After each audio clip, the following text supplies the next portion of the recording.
Record. And Grim, why don't you get us started? Well, here it is, my friends. We are in the finals with two unlikely heroes on either side of this coveted trophy. Excuse me. We have Guy Catalan from not France on Izzet Prowess, and we have the Dogfish on Mono White Taxes. Who would possibly have predicted this? I know I sure didn't. And yeah, we are here to cover the finals for you, just like we have the quarters and the semis. I am here with two wonderful moderators, maybe Lotus's Dan, and Mr. Steven Mirabito, who is the preeminent organizer of the tournament. Guys, what are you thinking here? Can we possibly even make any predictions at all? We've just been had our minds blown at almost every turn. Certainly, we've been proven wrong at every point in this tournament. I do have to say, you got to feel bad for the black-based mid-range, just the ultimate underdogs and losers of the modern format. It can't even win its own tournament. We throw a whole tournament in its honor, and it can't even win its own tournament, you know? Sad but true. But no, but to be serious, I'm very, very excited. I would say Izzet Prowess is very favored against White Taxes, but I don't know anything about Magic anymore. What do you think, Dan? I'm not feeling the same, yeah. I have to feel the same, honestly. You can imagine if the Dogfish is able to sort of fill up the board with creatures, and for some reason Guy can't find burn spells to answer them, then maybe that's going to be enough for the Dogfish. Yeah, we're gonna need to see a little stumbling out of Guy, I think, but. In a strange way, just like Guy can exploit the stumbling of mid-range decks, the Dogfish can actually exploit some specifically land drop related stumbling out of Izzet Prowess. So, yeah, we'll see how it goes. Are we going to take a look at the lists, or go ahead and take a look again? Just as a reminder, here's the Dogfish on White Taxes. Yeah, I mean, Sword of Fire and Ice and Batterskull are big ones if they go unopposed. Absolutely. But we see a lot of low toughness creatures, and unlike probably every other matchup Dogfish has had so far, that main deck Mirren Crusader is not it does not really supplement the I win buttons he can find. It's just a 2/2 basically that's going to die to everything at a Tempest. Post side, obviously, Auric Champion, Burrington Forge Tender can be a little tough for Guy. Eidolon of Rhetoric as well. Oh, good point. Yes, that's a big one.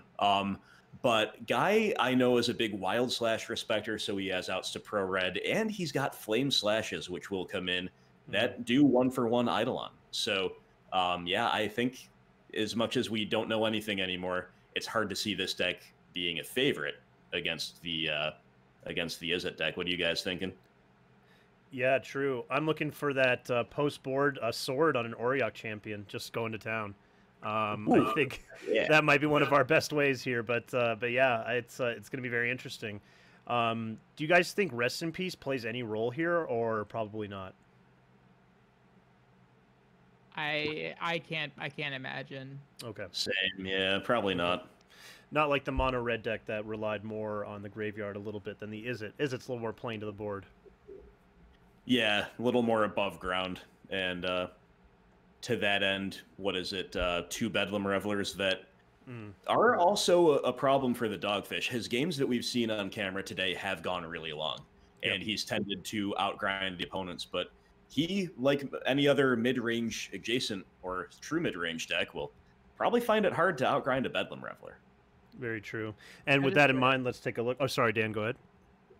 I think I have to eat a few words. I was just saying I was not considering Bedlam Reveler strongly enough.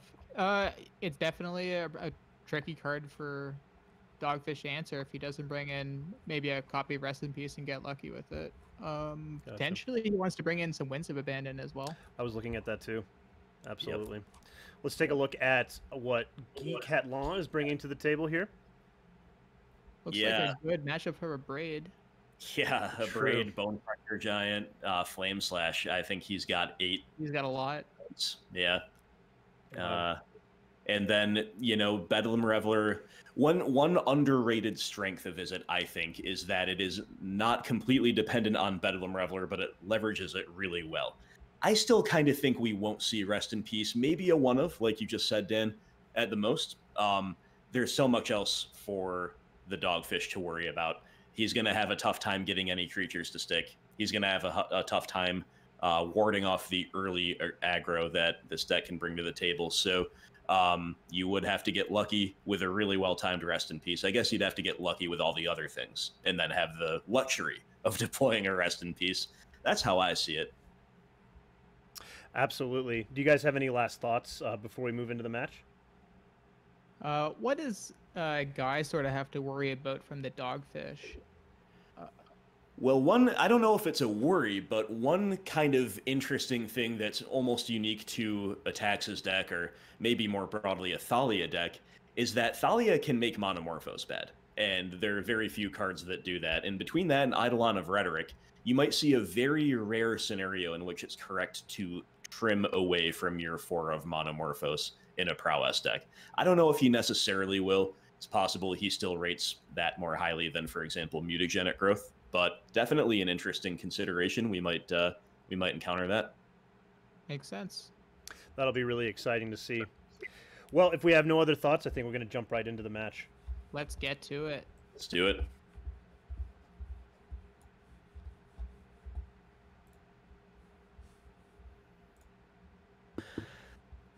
Here we go for all the marbles indeed.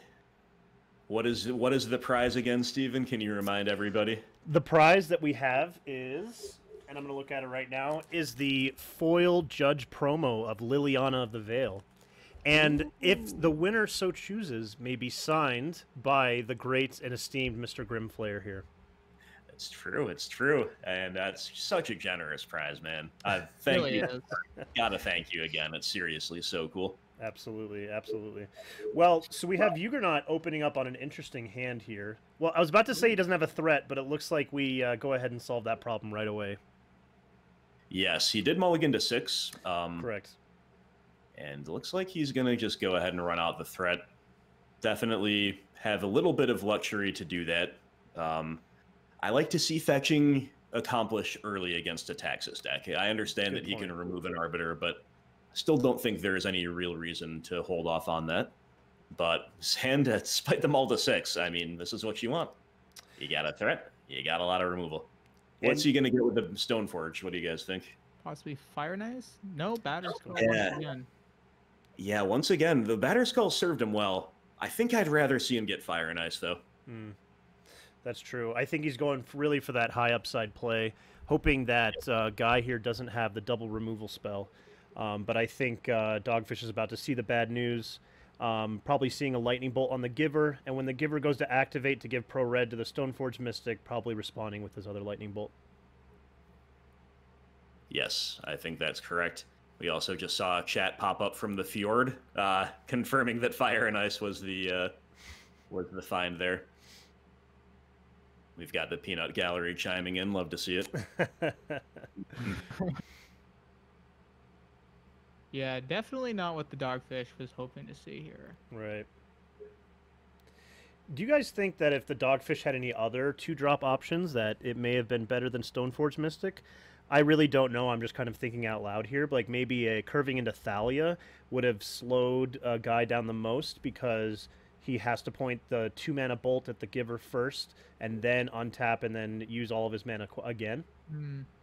Yes, I do. Careful with that, actually. No. You know, it happens to the best of us. It really, really does happen to the best of us. Yeah, I've done it myself. I've done it. Sometimes I think I'm smart. Can definitely relate to that sentiment, Guy. Absolutely. Poor Guy. Poor Guy. Oh, gosh. I was going to say about the Dogfish's sequencing that him sort of ending on the Arbiter, you know, makes me think, you know, maybe he had the opportunity to play Arbiter instead of Stoneforge, but he wanted to sort of get value out of both of his cards. Makes sense. Yeah.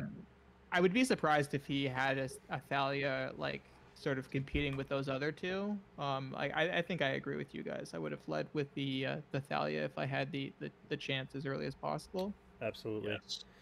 And we flip over some really bad news for our X1 heavy creature deck, which has double Lava Dart off of the light up the stage, which just cannot be good news. That's very true. Hard to argue with that.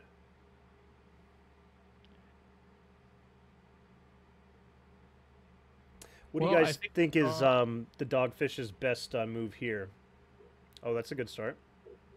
Yeah, another creature. I was gonna say we saw last, time Dogfish was playing. He can definitely draw too many Ether Vials, so he's definitely looking to not draw those. Gotcha. Mm-hmm. I like leading on Monomorphos here. Definitely makes a lot of sense to me. Ways that it can reward you, and also just want to cast it before Thalia shows up. That's a good point. I also like making double red because we're not... I think we're pretty favored from this side of the table, so gotta just like play to use all of the resources available to us in the form of not letting these lava darts expire. Also making sure they go to the graveyard. Very true. He is hurting from the failure to play around Arbiter, though, we do have to say. Things would be looking a lot sunnier if we'd had a third land available, but still seems pretty favored. What do you guys think of the darts going at the Dogfish directly and not at the Saravenger here? I haven't done the math, but my first instinct was to, like, split them. But we'll see. I mean, Juggernaut's a very experienced Prowess player, much more so than myself, and, like, that's one of those things that you can go by feel a lot of the time. An advantage to splitting them would have been if he draws a Wild Slash, then he can just 1-for-1 with the shrunken creature easily. Also, just a single non-creature spell allows Soulscar to continue attacking into it. Very true. Yes. Very true. Dogfish with another giver. If there's like another Stoneforge here, this could actually get that. But if so, that I guess would reward Guy for being more upstairs oriented with the burn spells.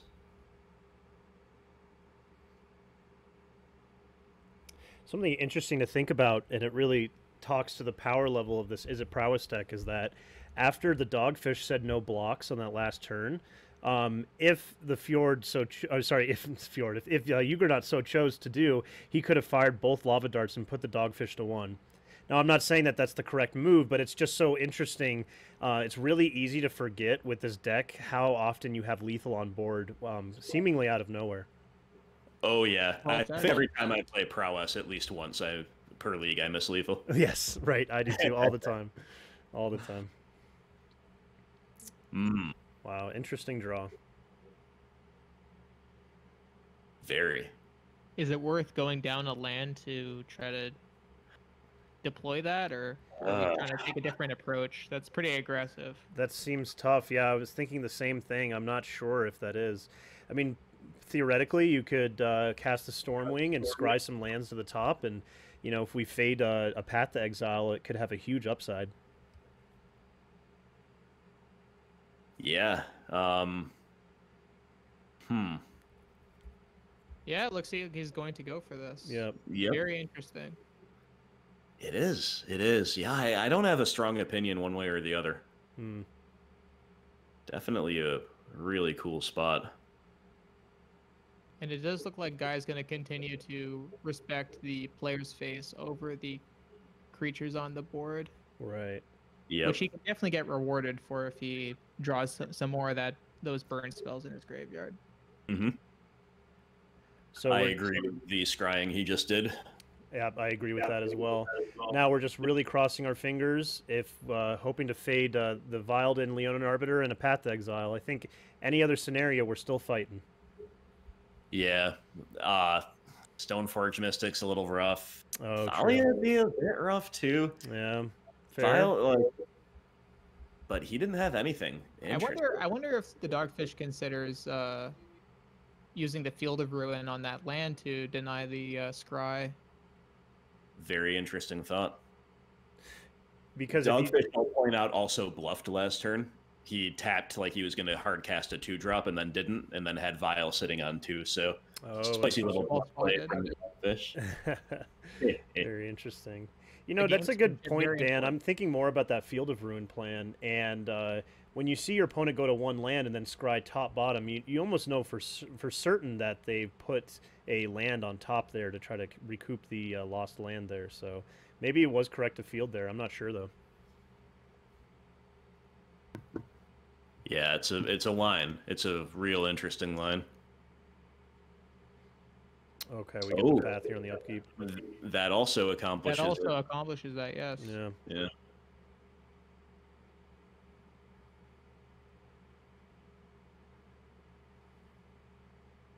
Okay.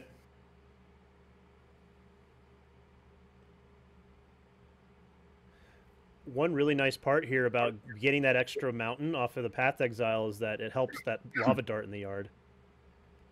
Yes, definitely. Now, given the fact that this has kind of turned into a race, another benefit to splitting the darts would have been that the Avenger just doesn't race you as well. Right. Very true. But I think our number one problem here is just this Giver of Runes. I think without getting rid of this Giver of Runes, we're just not really having a hope to clear up the board otherwise. But certainly we could see some running lightning bolts or wild slashes, things like that off the top here to help dig us out. Mm-hmm.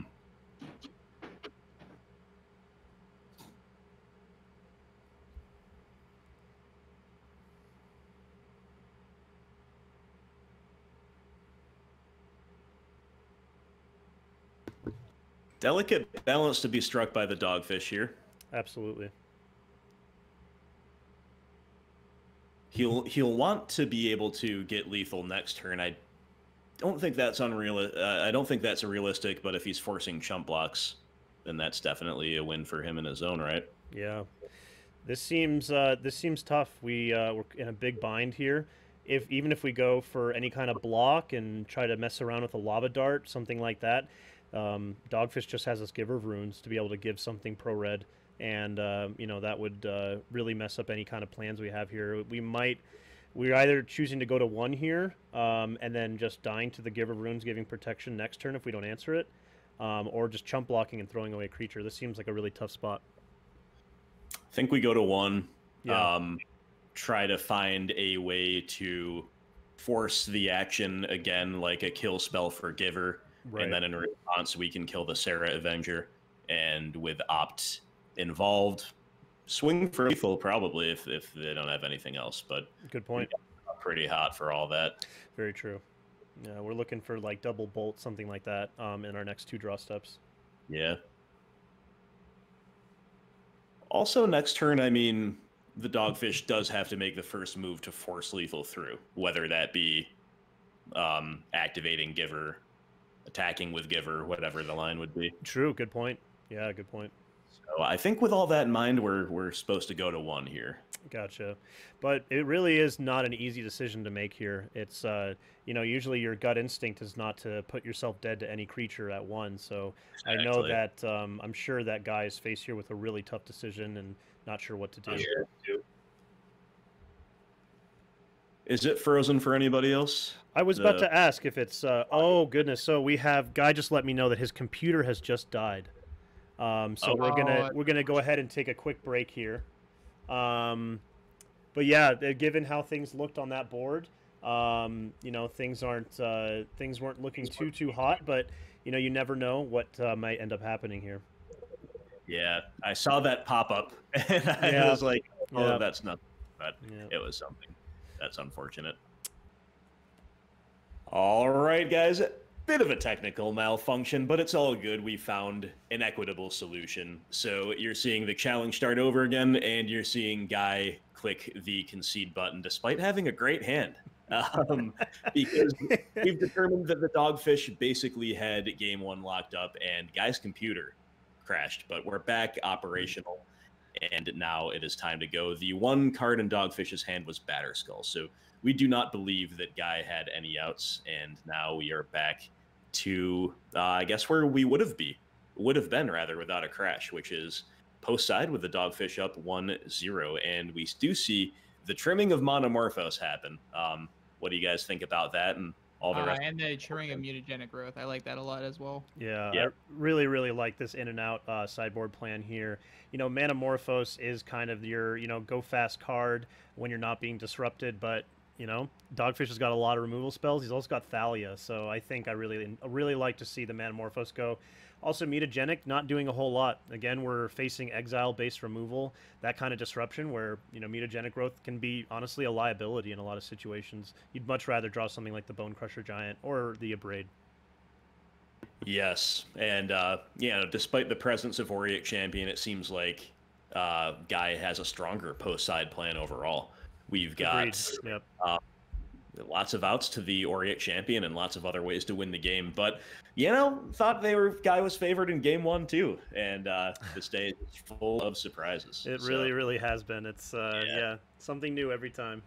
Yep. So as for the Dogfish's side, I know we talked about this a little in the pregame. I think we expect to see the Eidolon and the Auric champions come in, as well as potentially the Winds of Abandon, just to have additional removal.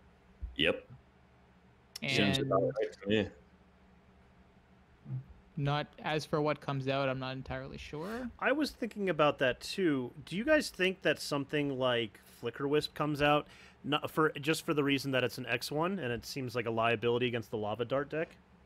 Yes, I That's think reasonable, Mirror yeah. Crusader, Flicker Wisp, something from that category probably has to get trimmed. Makes Yeah, sense. Mirror Crusader, I think, would be a clear cut. Yes, very true. Yeah, the only pro green and black, and it's a 2/2. It seems to die to almost everything in Guy's deck. Yep. Flicker West does have some nice upside, being able to reset a Spray Dragon, but that seems like kind of like fringy, not necessarily where you want to be. True. That's a Yeah. good point, though. Yeah. I like So- this hand from Guy. I like this Great hand quite a bit. guy. Mulligan from the Dogfish seems like we're pretty favored from the side of the table. I also Absolutely. like this fetching right away. Yes, that's what we like to see. I think Also- Guy's really gotten it back together from that last game, and is, he's coming. He's coming. He's serious. He's ready to do it. Yeah, True. shaking off the jitters, as it were. Yeah. True. Also noteworthy that Guy trimmed all but this one light up the stage, so rewarded for finding that in the opener and handle it really well. Right. And I thought sideboarding also does make some sense, trimming away from light up. Yep. As a player, I'm never quite sure if it's correct to do it. I think this is a pretty good example of when it can be correct to do it.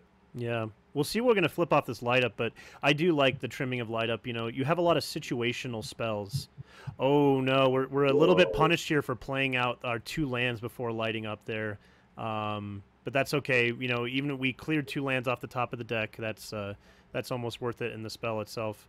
But going back to the light up the stage conversation, it's you might. What if you flip over? 2 flame slashes, for instance, and then the Dogfish just simply won't play any creatures out, and then those will just disappear. Exactly. Yep. Exactly. Yeah, not to mention light up the stage sort of folds to similar interaction in the form of Thalia, like we've already True. discussing. Yeah, Mm-hmm. good point. All right, So guys, I what's think the we can grab just off of fully this one? endorse- I think we can fully endorse that sideboarding plan from Guy. Absolutely, I Yeah. agree. Oh, the grab, it's always Batterskull. I think that's what we've learned. Yeah. Oh, I guess so. Literally Every always time it's Batterskull. Oh, fantastic draw. Guy's gonna have a really great turn here. Absolutely.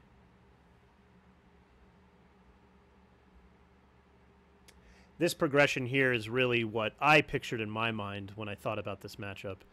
So we'll see how things progress from here. Mm-hmm. GG die roll. GG die roll indeed, if you ever did see it. And Yeah, what I like we the want to flame use? slash Yeah, there. the flame slash. Yeah, just use the sorcery speed spell when you're able to and be able to use it well.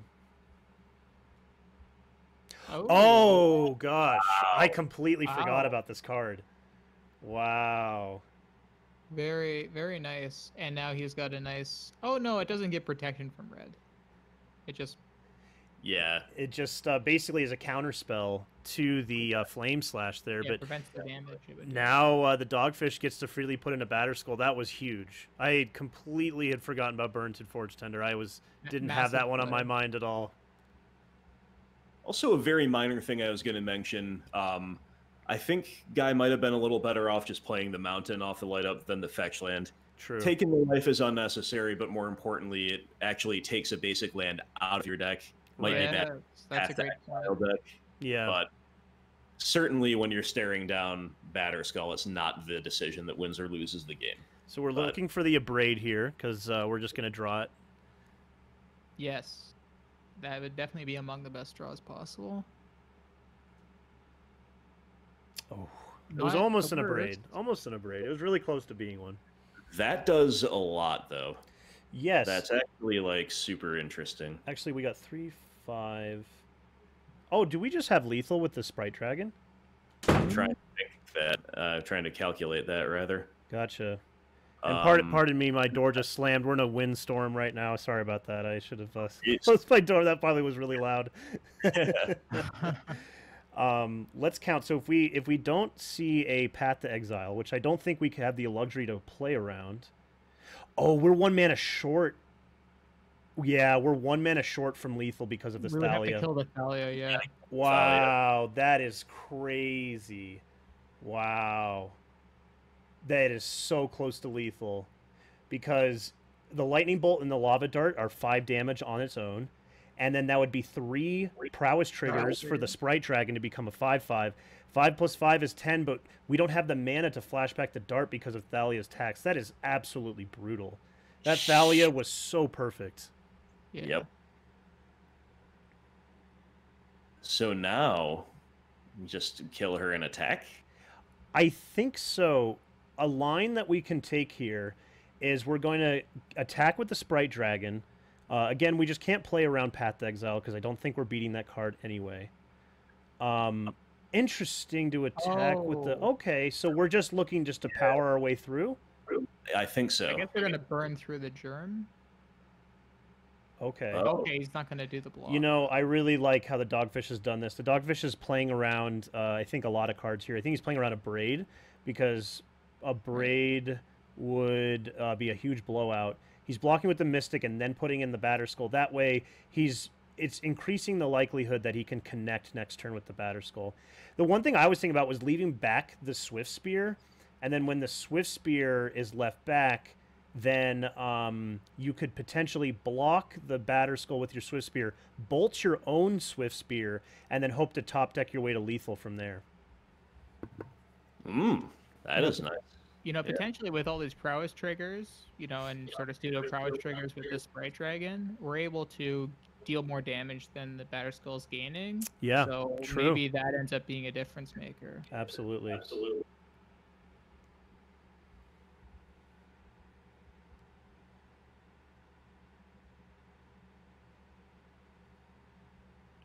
That is not a Soul Scar Mage. Oh. Okay, so he just wants to do it. Yeah, okay, I see. So he does. Oh, want to he can just run for kill it. now. Yeah.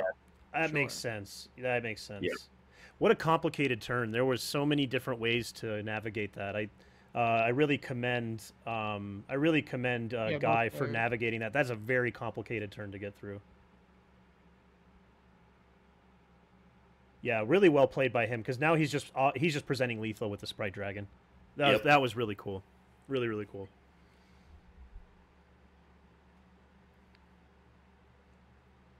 Wondered if we might see a Vial activation in response there and then tick up after the fact. For some reason, feeling that didn't happen, but Okay. this famous Vial trick is on the line. I'm just trying to go through my mind here and think of what Dogfish could have. As you've identified correctly, Path to Exile is the big one. Right. Sarah Avenger, of course, would be really good here. It's just a blocker. On Sprite Yeah. Dragon is so live that Dan called earlier. Yeah, no Yeah, kidding. if he actually, if the Dogfish had the path, he had the potential to Ghost Quarter his own, like his other Ghost Quarter to get a Plains and, you know, Right. avoid Yeah. taking that 5 damage last turn. So I don't know, unclear to me if he has the path or not. He could have just drawn it, of course. Yes, that's always the possibility, but I agree. I think he didn't have it last turn. So we're paused here. Dogfish is not conceded, which leads me to believe that he has an out here. And I'm wondering what that out may be. I'm really actually kind of excited to find out. Yeah. Well, he didn't. Wow, interesting. Okay. He didn't take Vile to 3, so I guess that kind of takes Flicker Wisp off the table. It does. It does, yeah. Wow, we're already out of basics. Yeah. Oh, because of the one-off light up the stage. Right. Right, yes. Oh, wow. If we see something like a Path to Exile here, it's going to be very, very tough for a guy to come back from this. Oh, you can see. Oh, he can see. Okay, it was like a basic check. Wow, just making everyone sweat it. Style Everyone point. sweat it, yep. Oh my goodness. Well, Yeah. very well done from the Dogfish there. No kidding, no kidding. That was pure 100% panache and style. In a Yes, tournament without open deck list, you do that to figure out how many basics your opponent's on. But True. we have open deck lists. He knows how many basics was in Guy's deck, so that was purely just to make us sweat out here. Oh, we appreciate that. Yeah, absolutely. Well, it's fitting that we have a game 3. Absolutely. You know what I mean? Absolutely. Fitting we have a game 3. You know, really, I think both Guy and the Dogfish really showed off their knowledge and skill with their decks in that last game. So, really excited we had such a great game there. Yes. Well said, well said. Yes, agreed. Okay, and a very interesting hand from Guy to start off with. Yeah. I guess Yeah, one looks downside to cutting those Manamorphoses is that we have a harder time turning on Stormwing. So, we'll see how this Absolutely. turns out. Yeah, very true. Um, Oh, we got a fetch earlier. He's on and off with the fetching. That's all right. We never get punished here, right? Never once. Never once. you know, if he does He's writing the no plan arbiter. He realized it right away. you know, yeah, like if he played it, he could just bolt it. That's true. But That's true. looks like he's not going to go for that. Yeah. I really like this play. I think Guy paused there. He's not going to fire off this bolt. He's going to save the bolt till next turn so he can bolt into Stormwing Entity. I think he wants to fetch, though, before the Dogfish... Okay, he's going to path. Yeah, that makes sense. Actually really good for us here. That's even makes it so our Stormwing Eve is more castable now. We could do it off the Bone Crusher Giant if we wanted to. Right. I agree with what you're about to say, though, Dan. He should fetch before Vile goes to 2. Yes. Yeah, absolutely. We'll see if he does it. And I assume he's going to want to do it anyway. Okay. Okay. So we'll see what comes of that. Yeah. On the other hand, if Dogfish did have Arbiter, maybe he saves the path. Yeah. Yeah, true. Than firing it, so a lot going on here. And look, there's no big mana or Uro. This is how modern could be. It's how it could be. You know, it's just pure good decision making. No one card is going to just land on the battlefield and end all decision making. It's all good things. Exactly.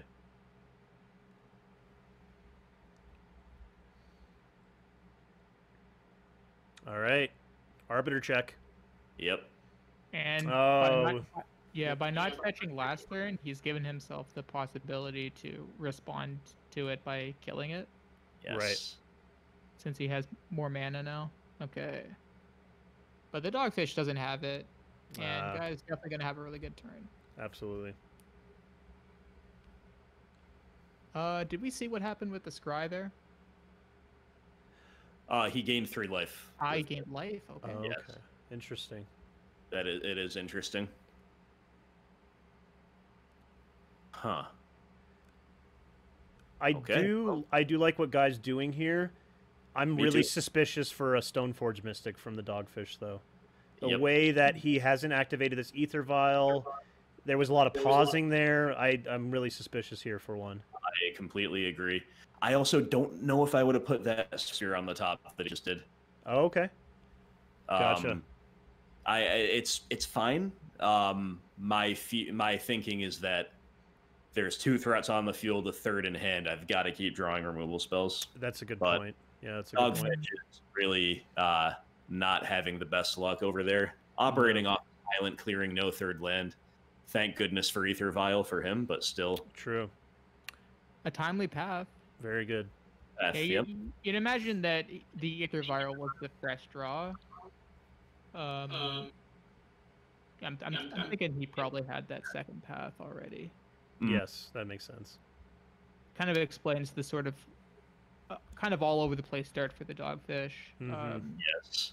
So we've got options here. One line is bolts, and then you can entity to scry, and then light up. I do like that. Setting up your scry for the light up does seem pretty good. We can also just cast this Bone Crusher Giant and pass, and we could also shock in Steam Vents and also play Stormwing. I think we got a lot of options here. Yes. What do we have? Ariok Champion. Okay. All right. That's something that we're definitely going to have to answer or find an answer to, or try to ignore by flying right over it with the Stormwing entity. Yes, exactly. So looking like we're going to see that play that Grim was just talking about with setting up with a scry into your light up. Yeah, braid. or Braid's interesting. Braid is interesting. Okay, Yeah. he's going to go with the Bone Crusher. Fair enough. Oh man, what a game! Well, this is an incredible game. I don't. An intense match in general. Absolutely. We are one Stoneforge and an equipment away from the game completely falling around reach for Guy. At the same time, Dogfish could just have lands in hand and this is just over, or uncastable spells. It looks like. And note that Dogfish is leaving that first file at 2, which means that your True. call is exactly correct. He's angling for that 2-drop, and Yeah. we've gotten a Braid to set the vials back at least. But Yep. let's see what this will yield. Oh wow. Fire and blood. My goodness. What a reveal here. And in the clouds. That really protects from any 2-drop creature we. Okay, Burnton Forge Tender again, most likely.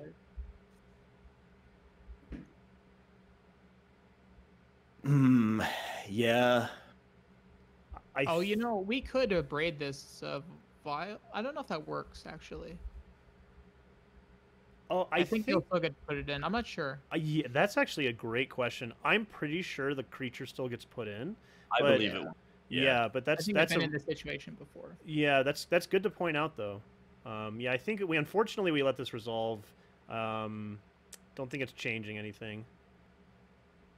Dogfish says the board might just be too wide. Might be, but I think if I think all that Dogfish needs to find is another removal spell for the Stormwing, and I think we have a whole different game. He's got 2 pro red creatures, and he can just block these ground creatures forever.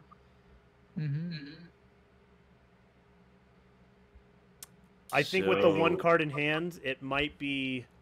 This is a tough call, but yeah, it might be. I'm not sure.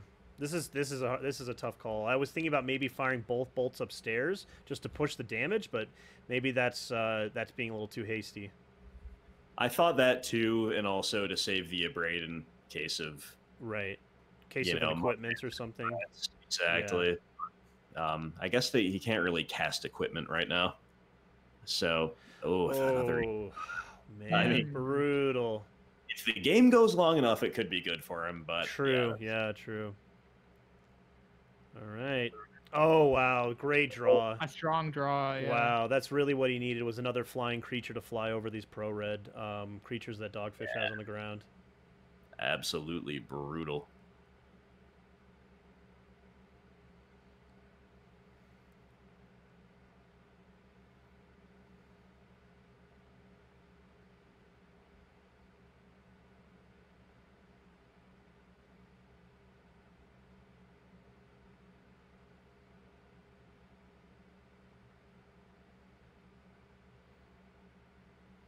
The mood is tense.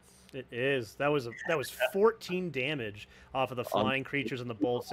This Izzet Prowess deck has got so much firepower in it. Yep.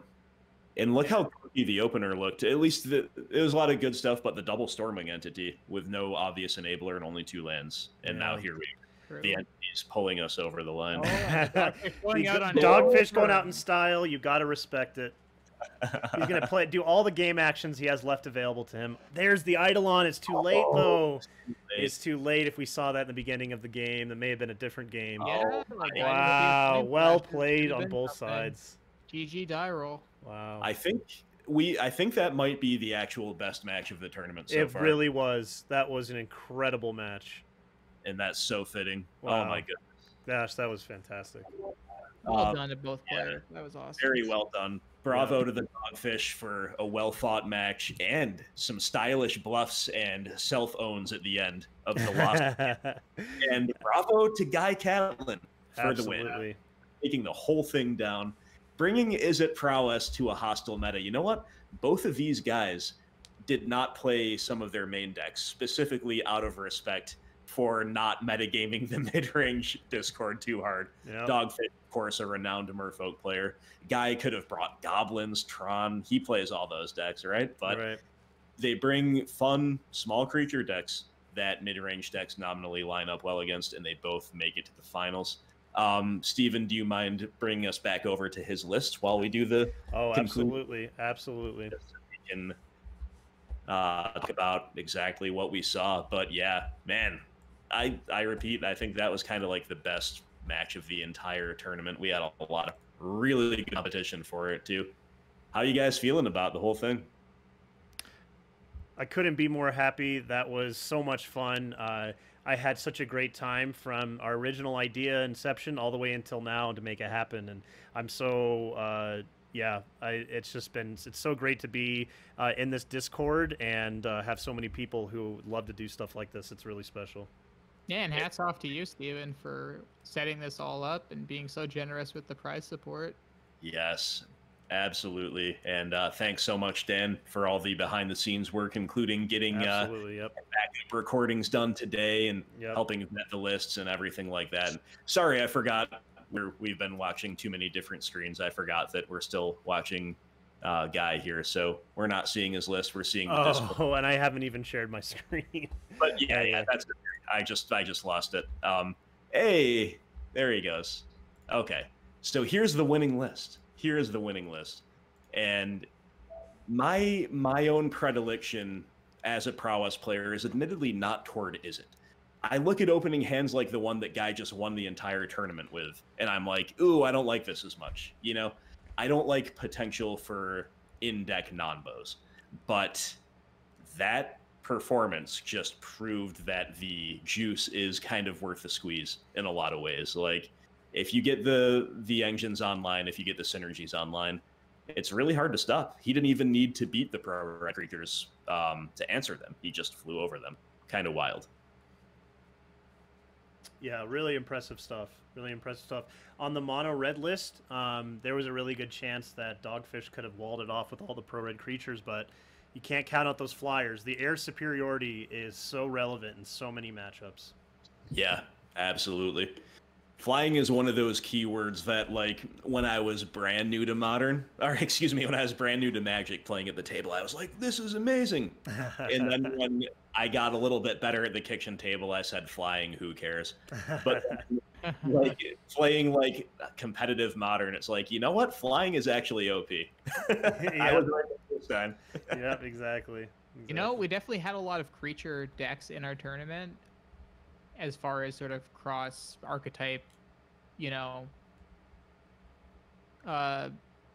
like aspects to the decks is concerned. And I think definitely flying is a especially strong keyword given the, sort of those circumstances. Very true. And Guy definitely proved that or showed that off really well here. Yeah, we saw that. Congratulations to him. Yeah, for sure. We saw that in a lot of matchups too. We saw that in the Lingering Souls Mirror in the quarterfinals as well. Yeah, true. Yeah, flying coming up big.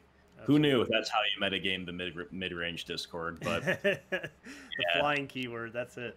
Exactly. It can't be stopped. Yeah, very true. So, yeah, I mean, I don't really have much else to say. In the comments below, YouTubers, you can please leave any thoughts you have on how we structured the tournament, both in terms of how the tournament is played, like the Swiss, the quarterfinals, etc., and in terms of the logistics, like how we brought it to you. This was our first run out. We did a lot of it kind of, you know, flying by the seat of our pants. I think it came together pretty darn well, but we are definitely soliciting feedback. So if anybody's got any ideas or thoughts in general, please don't be shy. What do you guys, anything else you'd like to say before we close it out? Just congratulations to Guy. Congratulations to everyone who made it in the top 8. It was extremely well played. All the performances were really impressive. Thanks to all the patrons for participating and for bringing the fun. I'm sure I can speak for all the other patrons. Like when I say, you know, like this was like really cool to be able to spectate over, and it was definitely a really awesome idea from Steven to make it happen. Agreed. Such a fun day. Was not disappointed by the quality of the gameplay that was on display in the least. And just like the most mind-boggling things happened, and wouldn't have it any other way. So great times. Thank you all so much for watching. Stay tuned to the channel. We will probably do another one of these tournaments sometime, and it might not even be that far into the future. We'll have to see. But in the meantime, you can let us know what you thought about this one, and you can stick around for the usual content, the leagues, the theory videos, the spoiler coverage, and all the rest. Thank you so much for watching. Talk to you next time. Hope everybody out there has a wonderful day.